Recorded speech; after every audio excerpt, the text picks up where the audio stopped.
So, not heroic. Heroic? Wrong What is group. going on here? Sorry, because I have my storyline database pulled up on my left monitor, and I was looking at that, thinking that that was the storyline sheet for today, so I'm actually looking at the wrong sheet. Furia Liquid, right. This match, this game, how do we want to look at this one? Because I feel like the overarching like thing here is nothing to do with Furia versus Liquid. It's more like Furia versus NIP, right? Yeah, it is. The difficult thing with that, though, is that how do you get that across? Because it's, even though it is Furia against NIP, they're still playing Liquid. So we can kind of touch on it.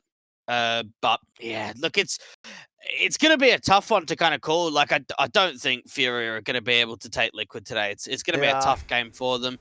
And knowing as well that Gary, their coach, is standing in, you have to work with what you've got. It's just that for Furia, right, Season 12, when it was like split, like Pro League was in EU, North America, Oceania, they won it. They completely did well in the regular season, didn't even drop a map in the playoffs. Season 13, they make top 4, and now we're looking at a potential where they don't even make playoffs going into Season 14. And you can have the caveat of they are playing with a coach. Yeah, it's a fair enough excuse, right? At the same time, when you've won... Yeah, because I've seen like the way that they played with Gary in the past, and they haven't exactly been bad on the Furia side. So whilst typically you would sort of build into that storyline of, oh hey, they're playing with a coach this time, it only kind of half applies. Because I think back to 2019 when they were playing in MDL, like when I did that global challenge, they won the whole thing. Like they did so well, like, and that was against Vitality as well. Who, I mean, fair, the Vitality were throwing, so there's always that whole like concept that they just weren't taking it seriously. But like in Furia's cases, it does suck to a certain extent, but I don't feel like it's the worst thing in the world, especially when you consider that they are still 2-2, so they've been getting wins. They've been taking some bad losses at the same time, but they have also been getting wins. Like they got NIP yesterday, which is what threw this whole scenario up. It's the reason why they've been able to go so far as to be tied up and potentially in top 3 contention. And they've done okay. They had a close game against Entropic, which Entropic aren't no easy slouches at all. Team 1, bit of a rivalry matchup, not even dropping a map there. Gambit, they got slapped on. And for NIP, it's a good win for Furia. Yeah. It's just that I look at them, and it's just everything since their period last year just hasn't been the same at all. You have a look at sort of 2020 that we had in North America, and EG towards the start of the year were winning a lot, and then Furia started winning a lot, and towards the end of last year they were really doing well with Henny in the team and everything. And now, yeah, they've won the Eliza Invitational, but you have a look at the teams they're playing: 777 in Endpoint, Skade, the Tier 1 events, the IM Cologne, Pro League, it's just average. There's nothing really exceptional. I mean, even spring they played and they lost to 1 win. So for Furia, it's another one of these events where if they don't make playoffs, it's just another disappointing event for Furia in EU. Yeah, and I think with the whole like rise to prominence in 2019 as well, like just having that little extra history behind the team and the core, it does just sort of like emphasize, I think, the issues that this team have had so far in these last couple of years. And I feel that's partially just down to the fact that they have been segmented off and they haven't really had a chance to play in the big events. They haven't had a chance to play in Europe. So maybe that's something we could build into. In terms of the short-term storylines, though, like the tiebreaker scenarios and the scenarios that we could be in for top 3, they are completely fucked. Like, just straight up completely fucked. There is, I think, 2 scenarios where NIP can make it in. One of which is where both them, Furia, and the Team 1 lose, which honestly is probably the most likely outcome for me. Yeah. I think the other one is if they beat Gambit, which is not going to happen, and Furia lose to Liquid, which might happen, which probably is going to happen, then those are the 2 situations in which NIP would be able to soar above them. But that's it. Yeah. What it comes down to for Furia is that they've got to win the game to give themselves a fighting chance. And whatever happens in the other game, you just have to wait on it, sort of thing. And for Liquid, we know that they're already through to the playoffs. It'd probably be very good for them to get another result under their belt just to give them some confidence moving into those playoffs, knowing they did really well. Because when you look at the other side, they were the only team, I want to say, that really gave Gambit a good run for their money. and everyone else 2-0 NIP, 2-0 Entropic, 2-0 Team 1. So for Furia, I don't think they stand a chance against Liquid in this best of 3. Elite is playing well. NAF is playing well. And for them, just trying to see if they can go further than they did last Pro League, because they had a very good group stage and they went into the playoff round 1 and just got out straight away for Liquid. So at least this way, being able to just make sure they get in playoffs, get a better run in the playoffs than they did last time. And for Liquid, they can't at all get first, can they? They can only get second. In the group, Gambit are locked in at first. There's no way they can be dethroned on that. The tiebreakers just do not go against them at all. Even if the wins are tied up, Gambit will just still stay first. Yeah, absolutely. I think it's because they got the win over Liquid, so that's the only team that they can really overtake them in that respect. So that's just out of the question. So Liquid are guaranteed top 3, even though they can't make it into the top 1. So this match is kind of meaningless for them, but at the same time. But at the same time, I feel like it probably would be a bad look if they didn't really perform in this matchup. I only really want to get into the whole intricacies of, maybe they're not playing seriously because this match does not mean much to them if they, but if they bottle it, if they fuck it up against Furia. Yeah. Well, as well, this is the whole idea of the NA teams coming to Pro League and just not doing well. E.g., Bad News Bears, Furia as well is in that same conversation. Liquid aren't. So it's probably great for NACS as a whole. Looking at Liquid, they came into Cologne and they looked okay. There wasn't anything special there. They've come into Group D and they've actually put on good performances. And this is exactly what we want to see from Liquid, is sort of rising up to that top level of again and playing in with the big boys and actually getting some good results. So for them, this looks to be an easy series. Furia, obviously, K Serrato's had a great event. Yuri had a very good first map against Entropic, and then outside of that, he's been trying to double up the best that he can. He hasn't had the best of performances. Again, you can't really expect for him to just be up there with the likes of the rest of the guys on the team. He's going to try and assist the best that he can. And the way that I kind of look at it is that if Liquid go in with the mentality of, okay, let's finish this group stage strong, we'll go into the playoffs with good momentum, Furia don't stand a chance, I don't think. Yeah. I think that for them, for Furia, Destiny is in their own hands for now. For sure. But as you mentioned, it's going to be a tough task for them. It's a kind of a case of, because as well as that, the tiebreakers also favor Furia. So they've got like a bit of an advantage in the sense that if they're able to force out like some sort of advantage above Liquid, and that basically just guarantees them. And generally, like that's the whole bottom line right there. It's if they're able to get a win, then they guarantee themselves in top 3 versus NIP, who kind of need to rely on a few other factors going well for them. So for Furia, like they're in a comfortable position, even if the match itself is tough. And they can still get through even without a win, can't they? For Furia. For Furia. It's a bit complicated. It's difficult. It's difficult. It's possible though. Yeah. So the issue is they need Team 1 to beat Entropic if they and NIP lose.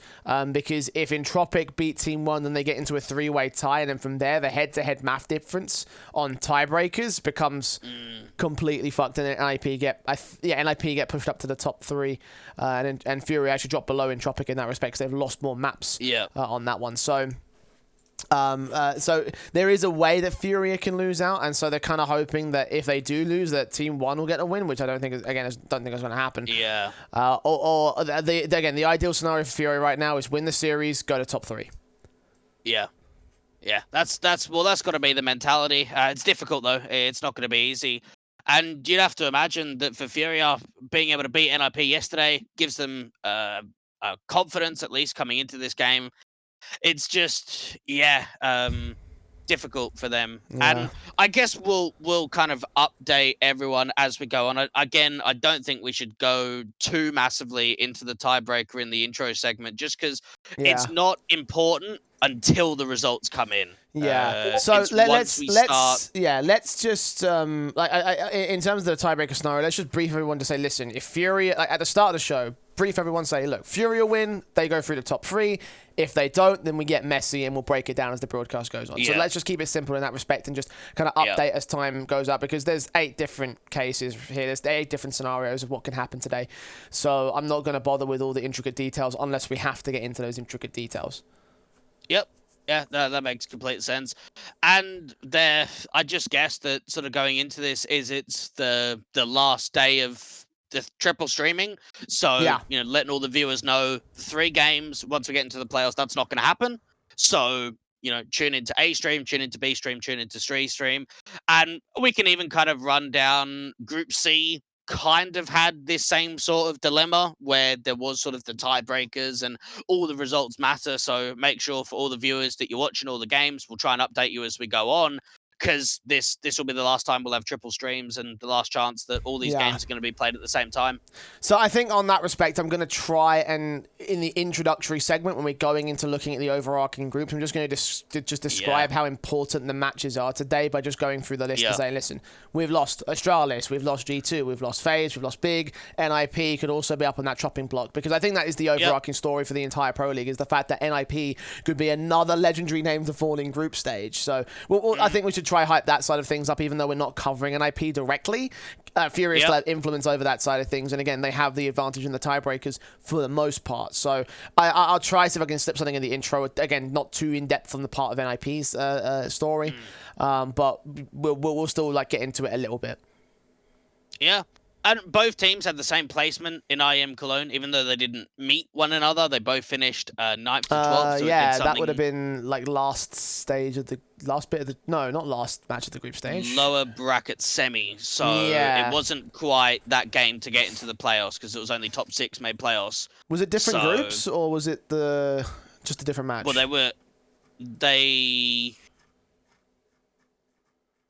let's have a look at the bracket. I don't think they just met each other, just because there was 2 different sides, wasn't there, for the playoffs? Hang on, let's have a look. Furia out to Heroic in lower bracket round 2 of Group B, and we had NIP out in lower bracket round 2 of Group A to VP. So different groups. Different groups on that one. Actually, on that point, in terms of the head-to-heads for this match in particular, obviously Furia and Liquid have got a lot of history, so we might want to dip into that a little bit in terms of the long-term story, because they've had a lot of matches over the last 2 years, I want to say. What was it? The first one was in 2019, I think. Well, it was a the only thing with the head-to-heads, though, is just the recent form. Liquid's all over them. Well, that's what I'm saying. It's in terms of history, Furia have the advantage in the best of 3s and the map win ratio, but the head-to-heads have Liquid going 3 series in a row so far, even if they have been best of 5s, 3 1s, and 3 2 and 2 1s. But you're 100% right on that. They've still got recency bias. It's recency bias in Liquid versus overarching history for Furia.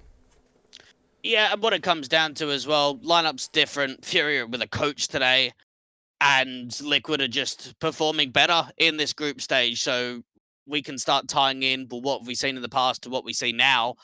And for Liquid, I don't think they'll struggle at all. Depending on the veto, it could make it way to 3. It's just that for Liquid, they've looked so strong in this group that I can't see them even losing a map. I mean, even in the veto, the vetoes tend to walk up the same sort of way for Liquid and Furia overall. They always play Overpass, they always play Inferno.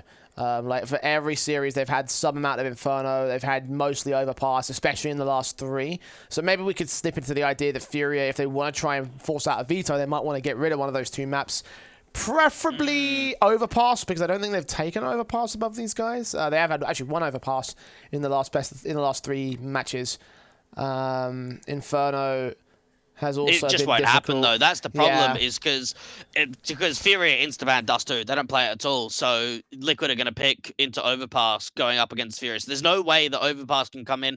The only a slight advantage Furia can get is if they make a curveball for map 3. But in terms of what Liquid are going to pick into, there's no way they can curveball it because they won't let Dust2 slip. Well, I mean, there's the potential that Furia might try and float Dust2. Do you think that could be a thing we could talk about? No. Do you think not? It won't. Not at all. I think they ban Dust2 99% of the time in the last 2 years. They do not play Dust2. Okay. When was the last... Hang on.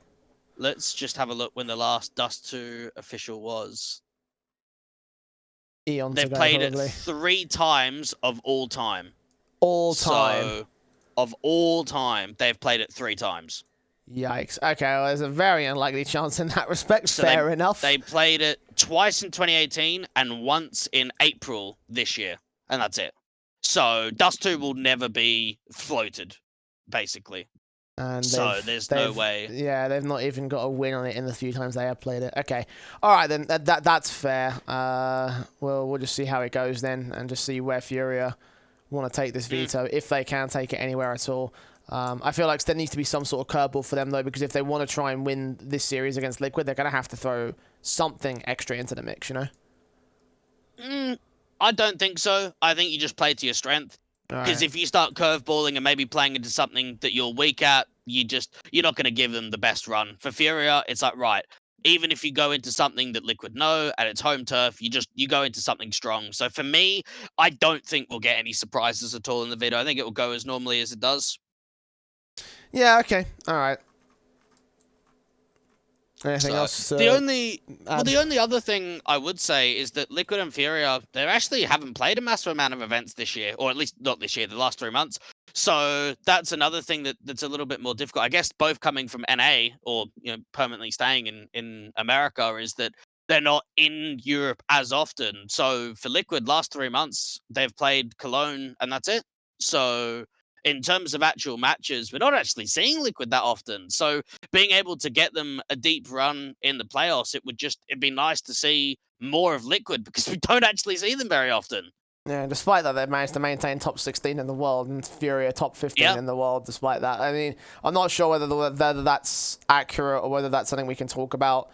Well, the ESL World Rankings, Liquid are 14th and Furia are 12th. Oh, yeah. So I keep forgetting with the ESL events, yeah.